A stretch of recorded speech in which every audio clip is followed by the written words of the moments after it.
Doctor Shafiqur রহমানের মতো জামাত ইসলামের আমির, উনি তার ডিসিপ্লিনটা তৈরি করেছেন, দলের স্ট্রাকচারটা তৈরি করেছেন শিশির মনিরের মতো সৎ চরিত্রবান ভালো একজন মানুষকে দিয়ে। তারেক রহমান, বেগম জিয়া ঠিক মতো ট্রেনিং করিয়ে যে শিশির মনির বানাবে এই যোগ্যতা তো ওনাদের নাই। ছেড়ে দিতে বলা হয়, আপনি কি ছেড়ে দিবেন?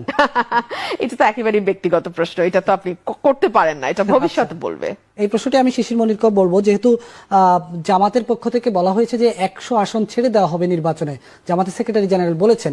জনাব শিশির মনির, আপনার কাছে আমার প্রশ্ন হচ্ছে যে কাদেরকে আসলে ছেড়ে দেওয়া হবে? যদি এই 100 আসনের ভিতরে আপনার আসনটি পড়ে যায় তাহলে আপনার প্রতিক্রিয়া কি হবে? অফকোর্স, যদি আবার আসন এই জোটগত কারণে ছেড়ে দিতে হয় আমার কোনো আপত্তি থাকবে না এবং আমি হ্যাপিলি তাতে এগ্রি করে যাব। দর্শকবৃন্দ, এটা কি আমার কোনো শেখানো বলি? আমি যদি এটার বিশ্লেষণ করি বা বিচার করি এবং আমি যদি বলি what a discipline and pragmatic answer just Shishir Monir post or offer.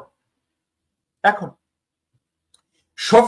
Doctor Shafiqur রহমানের মতো জামাত ইসলামের আমির, উনি তার ডিসিপ্লিনটা তৈরি করেছেন, দলের স্ট্রাকচারটা তৈরি করেছেন শিশির মনিরের মতো সৎ চরিত্রবান ভালো একজন মানুষকে দিয়ে। আর তারেক রহমান তার দল গড়েছেন, সে তো করেন নাই, জিয়া রহমান গড়েছেন। ওই দলে আশ্রয় পেয়েছে যারা, তাদেরকে তারেক রহমান, বেগম জিয়া ঠিক মতো ট্রেনিং করিয়ে যে শিশির মনির বানাবে এই যোগ্যতা তো ওনাদের নাই। এবং যদি এই যে শিশির মনির বানিয়ে তাদেরকে দিয়ে দলের হাল ধরাবে, এই চর্চা তো বিএনপির মধ্যে নাই, আওয়ামী লীগের মধ্যেও নাই, পরিবারতান্ত্রিক রাজনৈতিক দলগুলোর মধ্যেও নাই। যেহেতু তাদেরকে তিনি ট্রেনিং করাতে পারেন নাই, তাইলে রমিন ফারহানার মতো লোভী, স্বার্থপর, দুশ্চরিত্রা,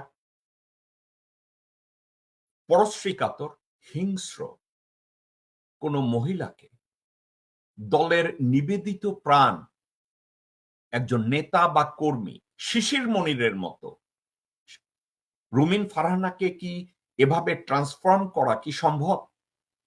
রুমিন ফারহানা কি তারেক রহমান অথবা বেগম জিয়া তাদের কথায় বা কথা ছাড়া এভাবে উদারভাবে বলবে যে আমার দল যদি আমার আসনও কাউকে ছেড়ে দেয় আমি সেটা মেনে নেব, কারণ এটা দলীয় সিদ্ধান্ত, দল যেভাবে আমাদেরকে পরিচালনা করে দেশের স্বার্থে এবং দলের স্বার্থে আমি এটা মেনে নেব। শিশির মনির যেটা বলেছে, রুমিন ফারহানা এটা বলবে না।